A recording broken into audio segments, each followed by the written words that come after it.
You have two boss and a very strong enemy. So, well, I think I'm toast here.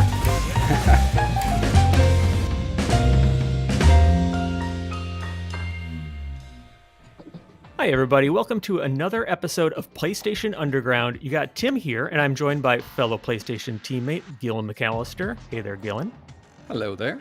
And we are so excited to be checking out Streets of Rage 4's Mr. X Nightmare DLC, and we have a couple special guests. Hello to Jordi Asensio, lead game designer at Dotemu and Guard Crush Games co-founder. Hi, Jordi. Hi. As well as Ben Fiquet, art director on Streets of Rage 4 and co-founder of Lizard Cube. Hi, Ben. Hi, thanks for having us. Yeah, we're so pumped to be checking this out. Just to kick things off, can you guys just tell us what we're looking at here? Okay, so in the survival mode, you go from arena to arena, obviously kicking bad guys, and at the end of every arena, you get to choose between some bonus that will upgrade your character. So it gets harder and harder, and you try to go the farthest possible. Awesome. And, I think I'm recognizing the character that we're playing at, but I feel like the first time I met her, I was on the other side of the controls from her. So can you tell us? Yeah, that's a new addition to the playable roster.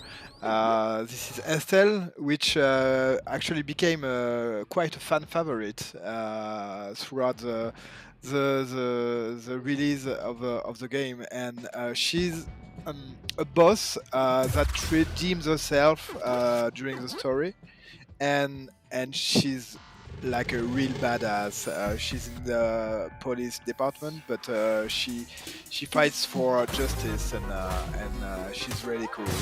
Funny thing is, actually, when I designed her, this is actually a cop I met when I was just in front of my building. There was three cops like looking to enter, and she was so badass that somehow I remembered her, and I had to draw her, and somehow she ended up in the game. But it was really like almost like she had that kind of mohawk. And you could definitely tell she was a boss, even if there were two guys with her, which is funny. That's so cool. So she was a boss in every meaning of the word, basically. So you. Sorry, I just realized that we took a buddy as an upgrade. So now you have someone with you, controlled by the AI that will help you.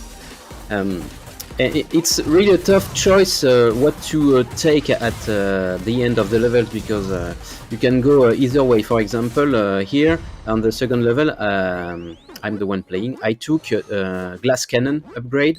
Okay. So now I do double damage, but I take double damage. So I'm gonna have to be really careful. Here I have the choice between Air Master, which add an extra jump, like a double jump, and I have the choice to have no jump at all, but having some stat boosted like defense and attack and movement speed. And talking about those items, do those items only last for the next room, or do they last for the duration of your run? They are permanent. Oh. They are permanent, so you really become really powerful. That's really cool. It's almost like it almost reminds me of like a roguelike kind of decisions as you're passing through each room. In a sense, but that's really, really cool. Yeah, this is kind of a roguelike. The only thing is the rooms are essentially the same. Right. This is basically the size of a dojo arena that you have in the original game. But there is much more to that. There is like hazards, tricks, and different kind of enemies you can find. And but basically, yeah, you take every perk lasts for the entire run, and you can add up. Like if you find 2 times the same perk, it's gonna increase the efficiency. Ah, okay. Yes, you can stack them. For example, here I stacked a lot of fire perks on my special attack, so I have a very powerful fire special attack, and that will create a little pound of fire on the ground when I hit an enemy with it. Gotcha. Oh, I that's see where. great.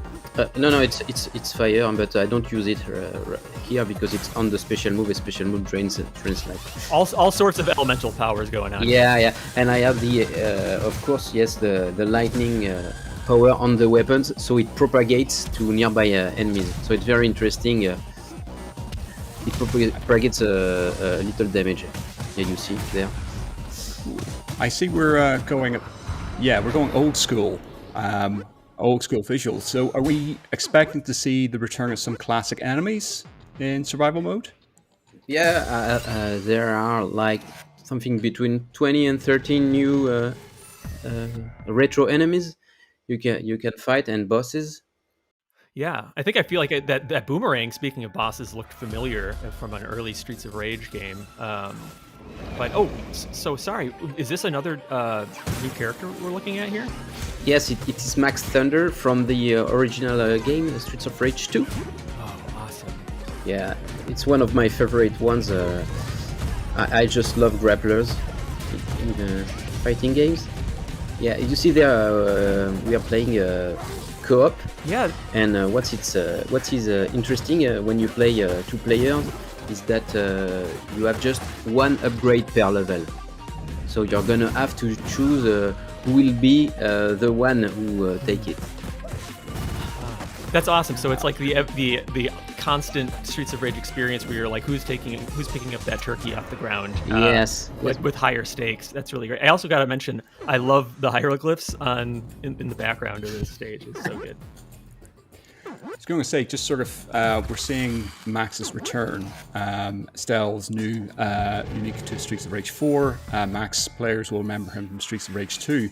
Curious to know, is his moveset exactly the same as 2, or have you added some new features and new abilities to him? Well, there's definitely the original moves that fans know and love about the character, but this one, for example, is ultra move. It didn't have an ultra move in the original games, obviously, and so we added a lot of new things, but mainly we try to stay true to the character, and also in the new DLC, you're gonna have the possibility to have new moves that you can mix and match for your playstyle. So somehow in the video you can see moves that hasn't been seen before, and the fans are gonna see that this is not the moves that you're supposed to do there. But Are they unlockable? Yes, you unlock them playing with them in the survival mode. Each time you end the run, you are rewarded with points that will unlock move for that character. So if you want to unlock a move for everybody, you're gonna have to do some scores, some good scores with all the characters. Yeah, and as with the main campaign, I guess unbreakable combos is your way to high scores. Well, it works a little differently scoring wise, because in the main campaign with scores you win extra lives. Which are very useful to finish the games, but here you win stars. So making combo is an important factor to have stars, because stars helps you survive in a difficult situation like this one, for example, because you have a boss, you have 2 boss and a very strong enemy. So well, I think I'm toast here. It's gonna be very hard. You see, I don't have any stars left, and I have the big guy will run at me with fire. I can try to throw them off the rings, but it's gonna be really hard. But I have that double jump. So you're definitely surviving longer than I would, I'll tell you that.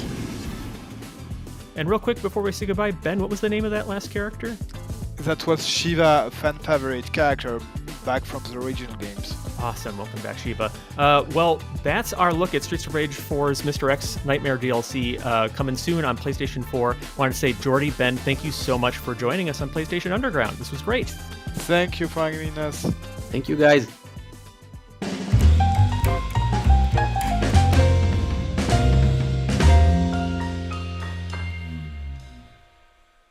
PlayStation